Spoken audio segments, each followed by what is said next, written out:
I would like to Awesome, welcome awesome. everybody to here today. Inside of the Gluten-Free Wellness and Solutions. My name is Larry Pringle, and I am brought here today with Miguel and his wife Annie, and they're going to share their story on where they became and how they became out of that, and they're serving. So, Miguel, I'll let you and Annie introduce yourselves, and we'll start there.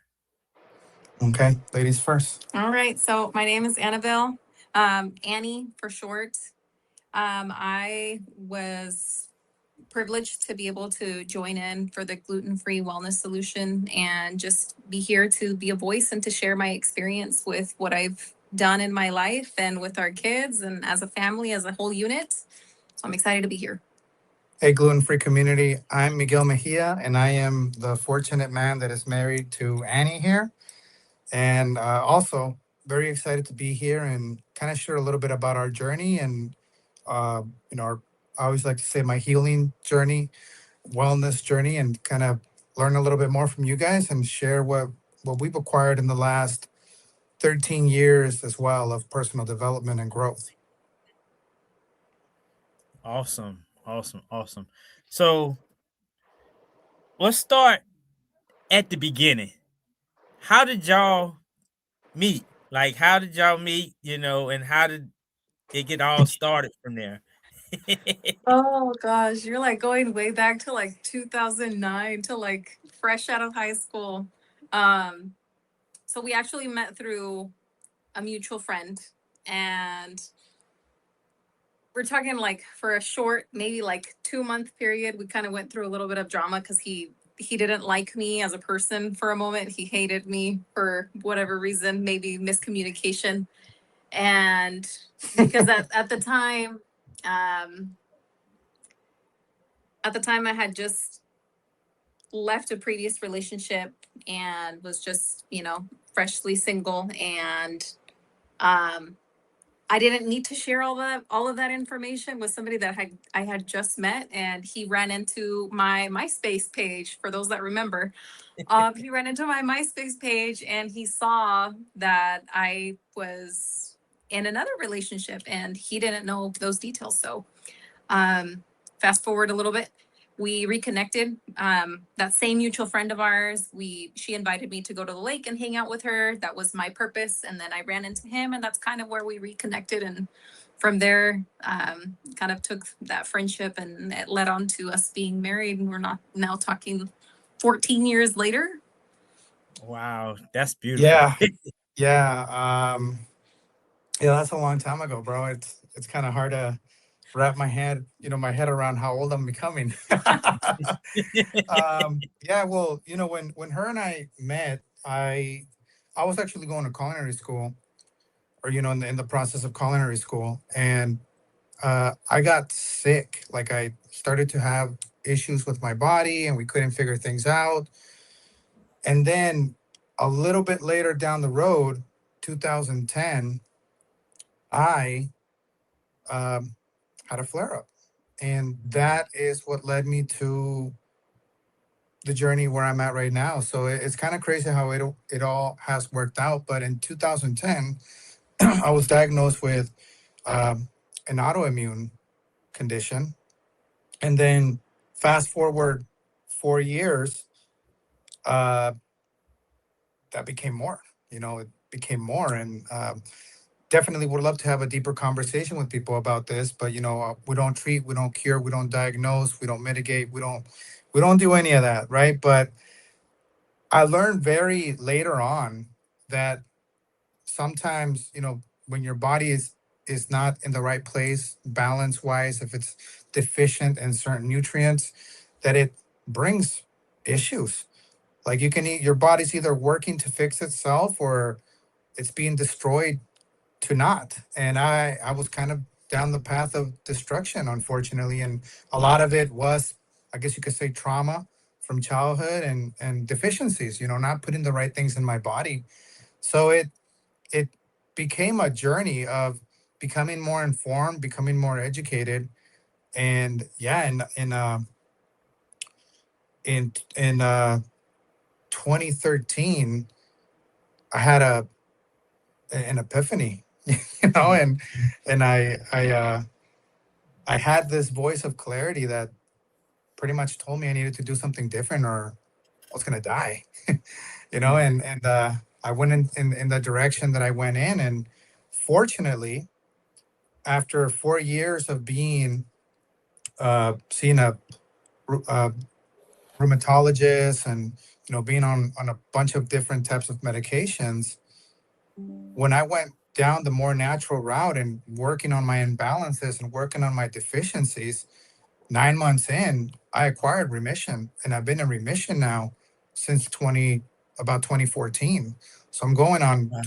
12 years of remission, no swelling, no pain. Like obviously now the pain that I cause myself is I work out. I that kind of stuff. So that's the journey, bro. And it's been incredible. And this amazing, incredible woman here, she stood with me through a lot of these battles, man. Like when her and I first started communicating with each other, that's when I was going into that route of like my body falling out of place, taking a crap, and Did you know as a kid, like, did you see the signs as a kid when you were smaller, like, but you ignore it? You know how your body is, you're like, something's wrong, but I can't figure it out. no, I think it just all compounded subtly and it just all came at once. I Mm, was a very healthy kid, man. I mean, I was a pretty healthy kid. And just later on, it just everything from life caught up to me and put me in a place where most people don't want to be. yeah. So it Who was was pretty that crazy. person when you was in that space? Like, who was that person to someone out there that may be experiencing this right now? Who was that person you was at that period of time? Who was I as a person back then? Yes, when you was experiencing that whole Oh man, illness. traditional Mexican family. We never talk about none of the problems, none of the issues. So there was a lot of that being held in, and I had a lot of anger growing up due to traumatic events that I experienced as a child and as an adolescent. Having to grow up really fast because of some of the experiences that were present. And man, I was just a very ignorant kid, and a lot of anger, Yeah. a lot of bottled up anger. Yeah. You spoke about the epiphany. Now, what was the day that the epiphany actually happened? Like, where were you at? What would you? It was like the light bulb came on. Okay, so when I started my actual wellness journey was on Cinco de Mayo, Wow. or fifth of May was when I got involved with something that I found or that found me and put me in a different trajectory with my life. But before that, I always say it was a few days later, so that I found what helped me. But so few days before that, I was hanging out here in the house by myself with my own thoughts, with the pain, swelling on my knees, swelling in my feet, swelling on my chest. You could just see I used to have kind of like a hump right here, hump back here. I was over 315 pounds. And that's like at 315, I stopped looking at the scale anytime that I would go see the doctor, which I was seeing frequently once a month, sometimes twice a month. And I'd have to travel 70 miles to go see this guy and 70 miles back because he's not in our area. Mhm. And, uh,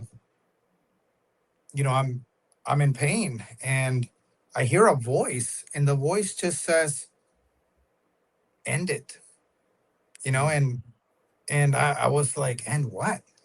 And then I mean, man, I go back to this day. This day is pretty radical because that could have meant so many things. But the way that I translated it was end me, end Mm. myself. And actually, you know, it took a while for me to be able to share this portion of my story with her. But man, like I wrote a letter I wrote a letter saying goodbye to my family. I wrote a letter, who could have my Xbox, my little brother, the little dumb things, right? That like you think back on it now, you're like, why did I even do that? But man, because of my former life, I was actually holding a pistol here for an old associate of mine, and I was like, uh, that's how I do it. That's how I end it. So I wrote a letter saying my goodbyes. I said sorry to my wife for being such a jerk because when you're in chronic pain, you either Mhm. embrace the pain and grow through the pain, or you become weak and you let the pain consume you. Unfortunately, I became weak. I let the pain consume me for a very long time, almost 4 years of consumption. And that voice said end it. So I came in, wrote the letter.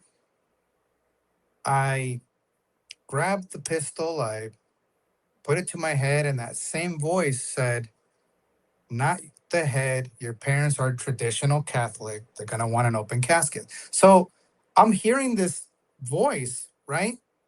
Mhm. So then I said, oh, yeah, you're right. You're right. So then I put it to my chest and I pulled the trigger, and all I hear is, it didn't, Wow. it jammed on me. And at that point in time, all my weight, all my emotions, everything just right here. It came right here. And, for years, all I felt was anger, stress, just felt like a victim. Mhm. And at that moment, I released a lot of emotion. And, you know, I, God, why? Like, I don't get it. Why? Like, why? What's my purpose? I don't understand why I'm here. Like, I had about 12 kidney stones in the last 7 months prior to this. So, when you have kidney stones, it's really hard to go to the bathroom and do the normal things that normal people can do because you get a pain spasm in the process.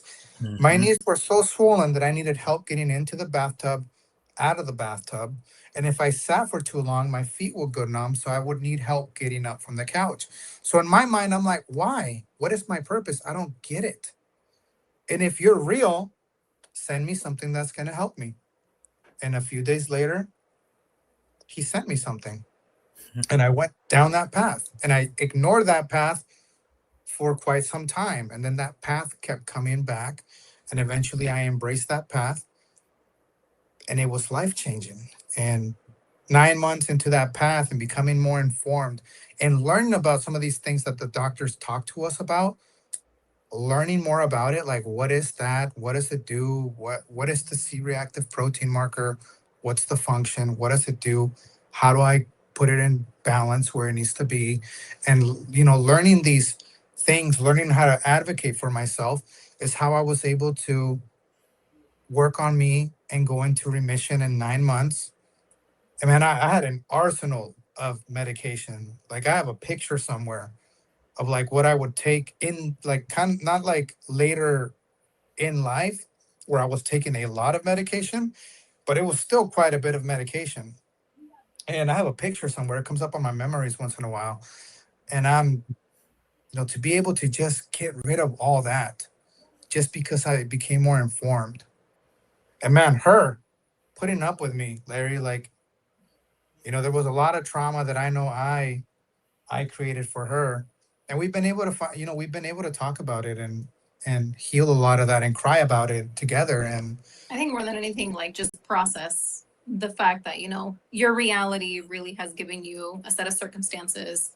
And I mean, even though it was a drastic traumatic event that kind of pivoted what he chose to do and then chose not to do and chose the complete opposite of questioning what the purpose was and then being given the answer through, replenishing what it is that your body was so depleted in. And I think more than Mhm. anything, it's just you transition, for, any person that's Mhm. watching, you're all presently going through something. Myself, at the moment, it might not be something physical, but we're all going through something. And that as long as you're able to place yourself in a moment of recognition where you're like, okay, this is my present moment. What is it that I can do that is going to allow me to change the trajectory of my life, just like what Miguel did. Agree. Wow. Wow. That speaks volume. And I always say when that happened, Miguel, it was a purpose. It was you was here to be here for a reason, to be here for a purpose that was bigger than what it is today. So, some things are bigger than us and we don't know it at the time. And we have to go down those journeys and understand different things before we know, man, it's a reason behind it. It's a story behind why you're here. And to somebody out there that understands that, you know, food, lifestyle, different things in your experience, what was the first if somebody, we're not giving health claims, but if somebody had to start the habit of actually starting, where would they start at in their health journey, if you would think, for some men out there Oh man. and families? I'm a strong believer that information changes situations. And I think that the thing is, I'm not saying go question your medical provider. I'm just saying ask more. And if you're not getting the answers that you feel you deserve, then it's okay to go down a different route and look at a different avenue. At the end of the day, we have to remember we are paying for that attention when we go see our providers. And it's important that we get our money's worth because it's expensive to see a provider, right? Hmm. But um, I would say, you go and you see your provider to do your well person exam every year, and they test certain markers in your body, and they will test they test certain markers in your body, and then they test some imbalances in your body and deficiencies in your body, but they don't always get the full story. And a part of that is because insurance companies usually only cover certain markers, certain imbalances, certain deficiencies. So there are other ways of obtaining this. And, Annie and I have gone down the route of helping people understand that a little bit deeper. So I guess what I would tell somebody that's struggling right now with anything is, let's see what's going on internally.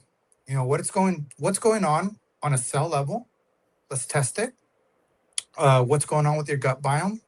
Are you in balance in your gut biome? Are you out of balance in your gut biome? Are you in balance with your cells, your hormones?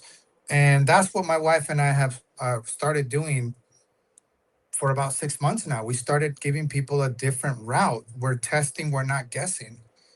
And that's what I would do. And plus, allowing people the opportunity to be able to see where they're at with their health, really, and Mhm. and then giving them a different direction nutritionally, uh, and then allowing them the space to question a little bit more, like, okay, well,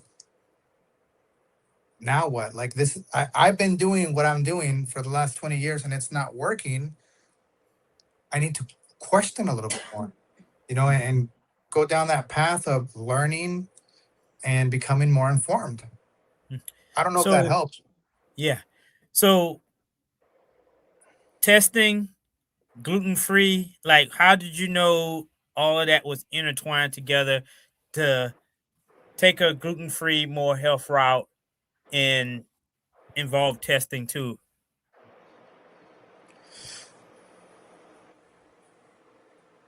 Is everything okay? Yeah, but I just need to go to the bathroom and I want somebody to watch the baby over.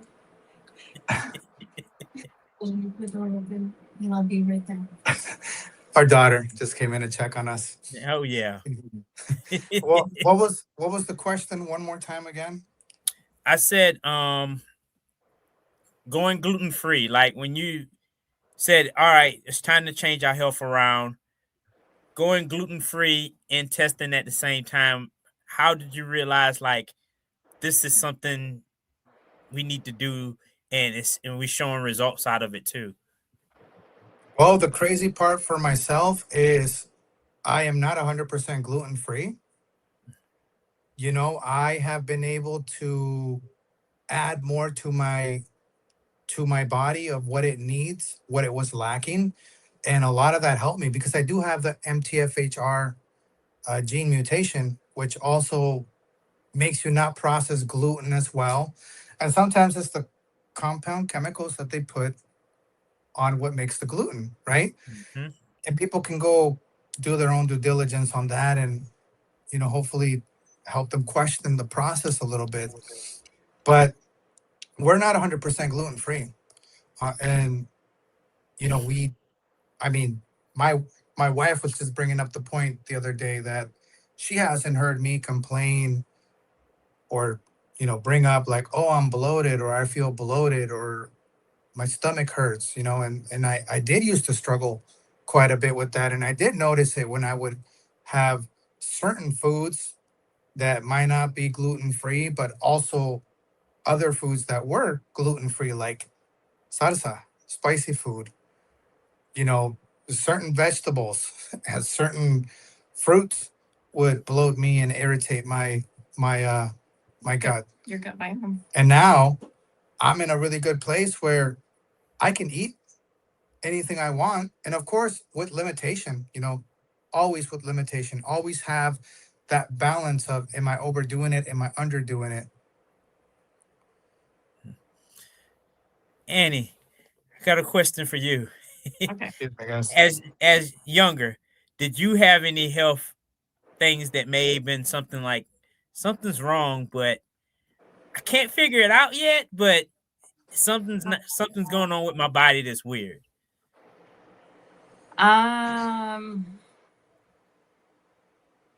That is a loaded question. I'm going to explain why.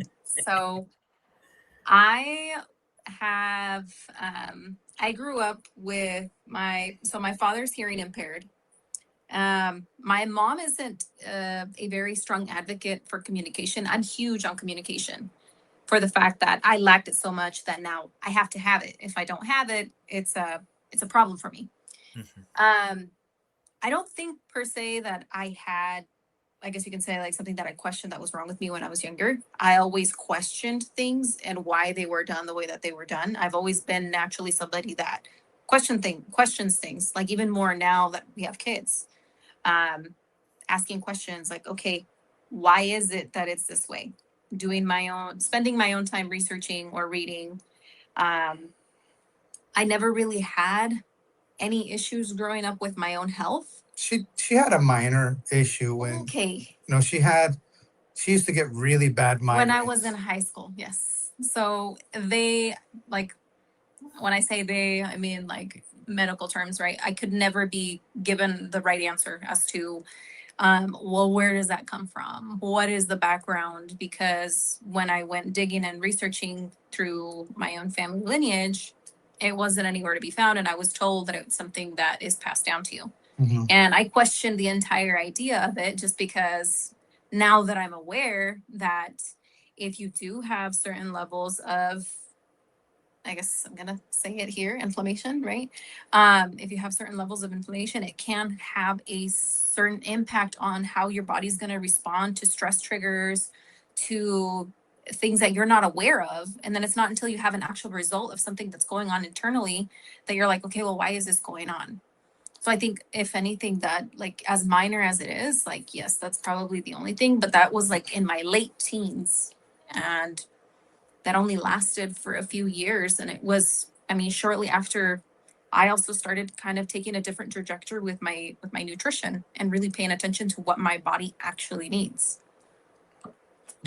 The major thing that I want to point out here is that when they cannot figure out why it's happening, when they can't find the triggers, they're gonna blame it on genetics. Yes. And genetics is only 10%. Like, there's a lot of studies now that are showing that a lot of the health conditions that we have, they're actually caused by epigenetics. Epigenetics meaning outside of us. Mhm. How is mom and dad? How do they talk to me? How am I being treated? What am I eating? What's Mhm. going into my body? Epigenetics is a major thing that gets underlooked. And but when you go to see professionals in this area, when you go to see professionals, what they're going to do is, oh, it's probably just genetics. What made you say, let's get tested? Like, what discovered the test?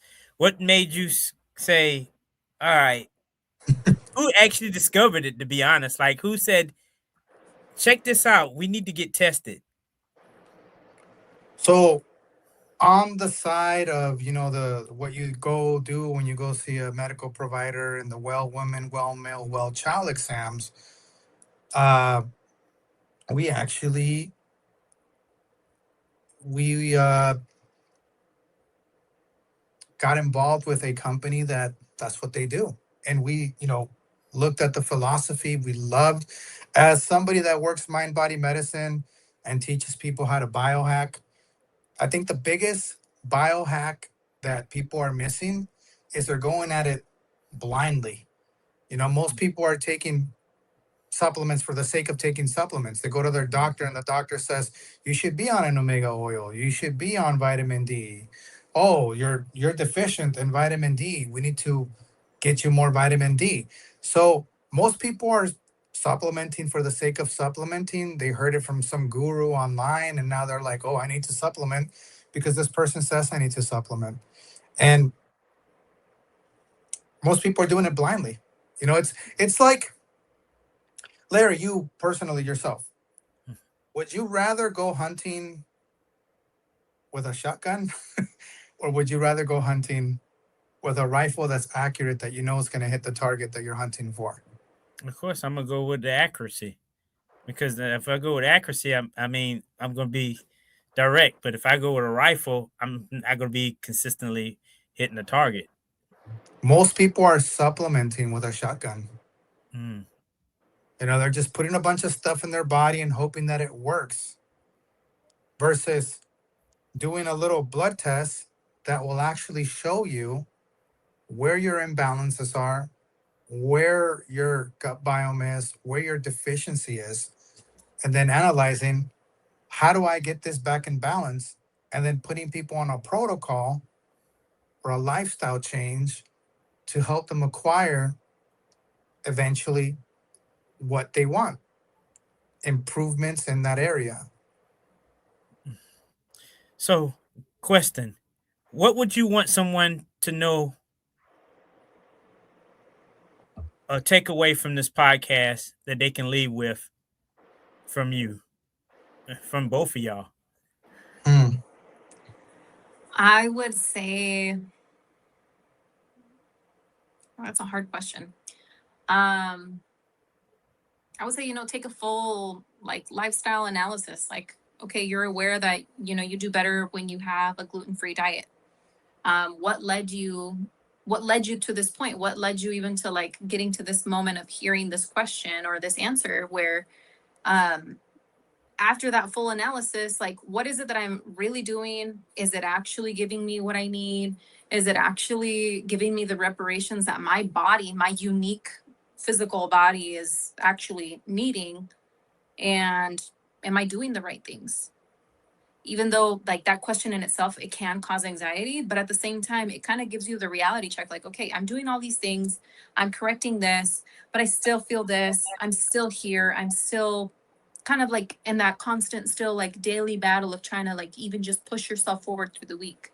Like, what is it that I'm already doing or not doing? And am I really taking care of my internal body, what my body actually needs inside? That's for me though. Yeah, I would say that if you're doing everything or you feel that you're doing everything right, but something's still not getting you, what you need, if you feel that, you eat the gluten-free stuff, if you feel that you're supplementing, if you feel that you're eating right, if you feel that you're exercising, but you still feel like there's something missing, then let's have a conversation. Let's have a conversation. Let's let us know how we can communicate with you, and let's talk a little bit about what my wife and I do and how we help people. Yeah. How can I they would say reach that, you, Miguel? Oh, sorry.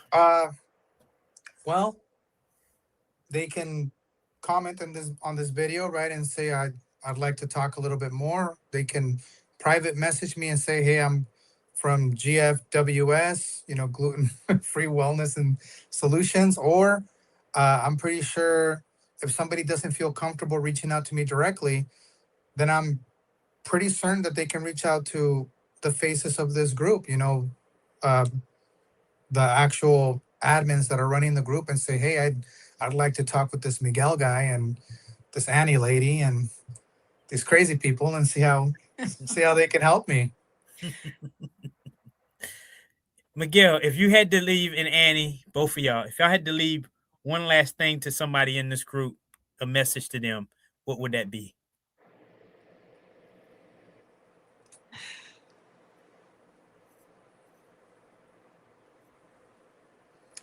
You've been led down the road that you've chosen, and you've crossed, this group. There's something bigger than you that's calling you, that's telling you that you need to take care of your body in a different way. And maybe you've been looking for, how do I do that? That's the biggest question that everybody has, is like, well, how do I do it? Well, how do I fix this? How, right? Everybody's always asking how. I mean, like when we were going through and I was witnessing all the struggles that he had to go through physically, myself, I was just like, how in the world can I help? And what can I do? Because when you're faced with a limitation, you should ask questions, you should inform yourself, you should educate yourself, you should be able to advocate for yourself and speak up for yourself.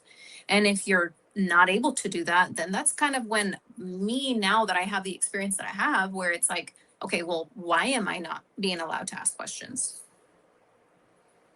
Yeah, I would say advocate for yourself, be your biggest advocate. Nobody's going to take care of you better than you. And I think that if you're in this group, it's because you're aware that you have something happening, and you're not getting all the answers that you want from the professionals. So you're seeking other ways. And if you want to see how we help people, we can talk a little bit more about the tests. We can schedule a, what do you call them, bro? You said a word the other day, when people come as a community, and they come to a Zoom call or whatever, and they come and see a presentation. You said a certain word the other day. I can't recall the word. VSL? Did I say VSL? I don't. It was an actual word. It wasn't an abbreviation. Anyways, it'll come back one day, and we'll, But we can definitely schedule something where people can come and, as a community, and learn. Because there's only so many things that you can say on social media, that unfortunately we live in a time where, freedom of speech isn't really a thing. Yeah. I can't go around telling you guys of the actual struggle that I went through with my health. I can't tell you about my diagnoses, because freedom of speech is not really a thing. It's just made up. That's awesome. So thank you so much, Miguel. And he had to walk away because the baby. Okay. I said it. So thank you so much. I would put a link so everybody can actually reach out to Miguel. Miguel, tell them any upcoming things that you have coming on toward the group. You're inside the group. What upcoming things that you bring into the group to share? Okay, well, my wife and I are going to be doing a table talk at least once a week, where we sit down and, to the best of our ability, work around our kids, because we have our kids, and they might want to get involved in the lives that we're going to do. But we're going to bring a table talk to you guys, to just kind of talk about some of the things that we've gone through together, and how we've gotten to this point. Because I know there's going to be questions about some of the things that we mentioned, and we could not get into depth here. So we're going to do that in breakout sessions, to talk a little bit more about that weekly.